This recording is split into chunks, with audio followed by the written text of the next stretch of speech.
এখানে রয়েছে 4639, তাই তুমি এখানে 4639 এটাকে দেখে দেখে লিখলা। ঠিক আছে বন্ধুরা?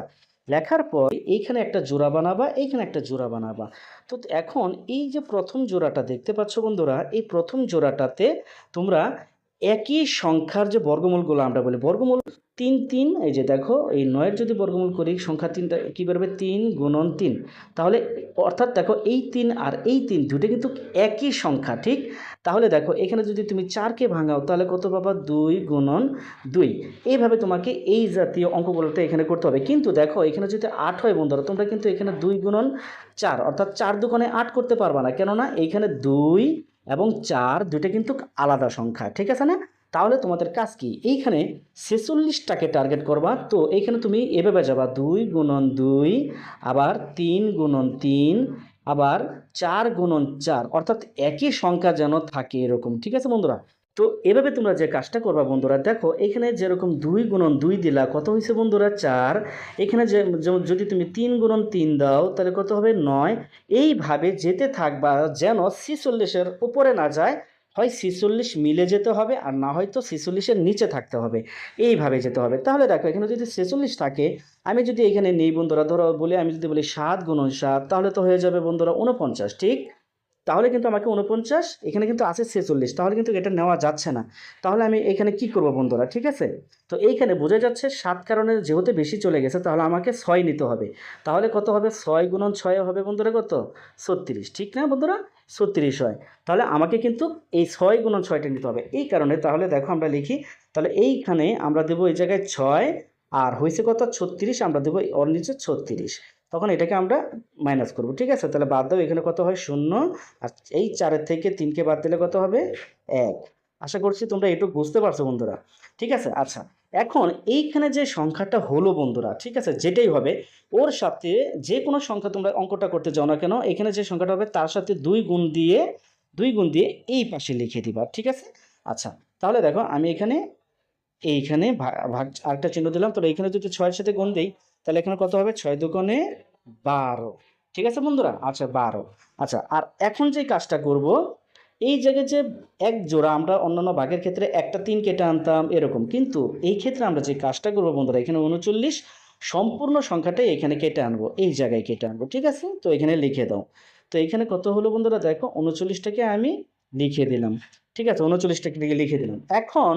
এখন একটু ভালো করে মনোযোগ দিয়ে বোঝার চেষ্টা করো। এখানে কত হলো বন্ধুরা? এটার সাথে ৬ গুণ করে আমি ১২ বানাইছি, ঠিক? আচ্ছা, এইখানে ১২ যে বানাইলাম, এর সাথে তুমি মনে মনে একটা সংখ্যা দিবা তোমার ইচ্ছা মতো। যেই সংখ্যাটা তুমি এইখানে পাশে বসাবা, ওই সংখ্যাটা দিয়ে তাকে আবার গুণ করবা। যেমন মনে করো এখানে তো ১২ ইতিমধ্যে আছে, তাই না? তাহলে তুমি যদি ওর সাথে ২ দাও, ওই ২ দিয়েই তাকে গুণ করবা। গুণ করে দেখবা এই সংখ্যাটা হয় পুরোপুরি মিলে যেতে হবে, না হয়তো কম থাকতে হবে, অর্থাৎ আমরা ভাগ যেভাবে করি। আশা করছি তোমরা বুঝতে পারছো। ধরো আমি এখানে ১২ আছে, আমি মনে করো এখানে ৩ ধরলাম, তাহলে আমি ৩ দিয়েই গুণ দেবো বন্ধুরা, ঠিক? ঠিক আছে? তাহলে ৩ তিরিকে কত হয়? ৯, ৩ দুগুণে ৬, ৩ একে ৩। তাহলে এখানে কিন্তু এখন আমাদের কত আছে?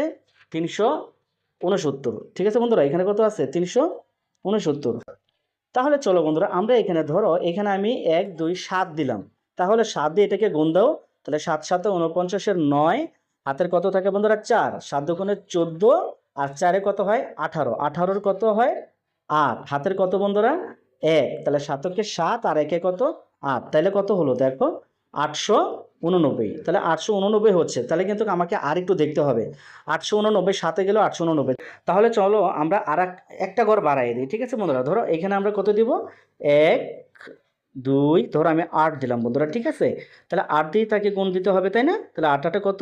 ৬৪-এর ৪, হাতের কত? ৬। তাহলে ৮ দুগুণে ১৬, আর ওইখানে ছিল কত? ৬। তাহলে ১৬ আর ৬ কত? ২২। তাহলে ২২-এর ২, ঠিক আছে বন্ধুরা? তাহলে হাতের থাকে কত? ২। তাহলে এই ৮ দিয়ে যদি ৮কে ৮ আর ২ কত? ১০। তাহলে এখানে কত হলো? ১০২৪। ৮ দিলে ১০২৪ হচ্ছে। তাহলে কিন্তু কাছাকাছি চলে গেছে, ঠিক না? কাছাকাছি চলে গেছে। তাহলে আমরা এখানে কত দেবো? ৮ দেবো। কেননা ৯ দিলে কিন্তু অনেক সংখ্যা বেড়ে যাবে, মানে অর্থাৎ ১০৩৯-এর বেশি চলে যাবে। তাহলে এখানে আমরা কত দেব? ৮। এইখানে যে ৮টা দিব, সেই ৮টা মনে করো এইটা, আর এইখানের ৮টা দেবো উত্তরের ঘরে, ঠিক আছে? তাহলে ৮। তাহলে এখানে কত হয়েছে? ৮ বার দেওয়াতে ১০০০, ১০০০, 24। ঠিক আছে বন্ধুরা? তো এখন এটাকে কি করবা? মাইনাস করে দাও। তাহলে 9 থেকে 4 গেলে কত থাকবে? 5। হাতের কিছু থাকে না, 3 এর থেকে 2 গেলে কত থাকে বন্ধুরা? 1, 0, 0 বাদ, 1, 1 বাদ। তাহলে এই যে লাস্টে যে সংখ্যাটা তোমরা দেখতে পাচ্ছ 15, এই 15 বেশি হয় বলেই তো কিন্তু এটা কিন্তু পূর্ণ সংখ্যা হচ্ছে না। তার মানে এটাই সেই ক্ষুদ্র সংখ্যা, যে ক্ষুদ্র সংখ্যাটার জন্য তোমার পূর্ণবর্গ সংখ্যা হচ্ছে না বন্ধুরা। ঠিক আছে? তাহলে আমরা এখন কি করব? তাহলে আমাদের নির্ণয় ক্ষুদ্রতম সংখ্যা এই 15, আর 15টাই হলো আমাদের অ্যান্সার। আশা করছি তোমরা বুঝতে পারছো বন্ধুরা। দেখা হবে পরবর্তী ভিডিওতে। ততক্ষণ ভালো থাকবা। আল্লাহ হাফেজ।